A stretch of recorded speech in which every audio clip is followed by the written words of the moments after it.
Hello everyone, this question appears in class 6 NCERT chapter of decimal. This is fourth question of its exercise 8.5. So the question says that Nasreen bought 3 meter 20 centimeter cloth for her shirt and 2 meter 5 centimeter cloth for her trouser. Find the total length of cloth bought by her.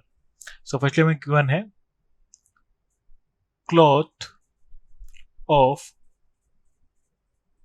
shirt is equal to 3 metre 20 centimetre. तो इसे हम metre में convert कर लेंगे तो हो जाएगा हमारे पास 3 प्लस 20 सेंटीमीटर को मीटर में कन्वर्ट करेंगे तो 100 से डिवाइड करेंगे तो हो जाएगा 3.20 metre. Next cloth of trouser is equal to मैं गिवन है 2 मीटर 5 सेंटीमीटर.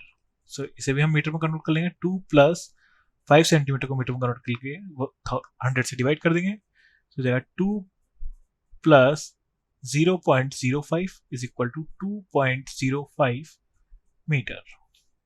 सो फाइंड आउट करना है टोटल लेंथ ऑफ क्लॉथ. तो हो जाएगा total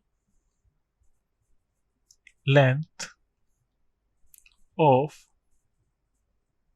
cloth is equal to 3.20 plus 2.05.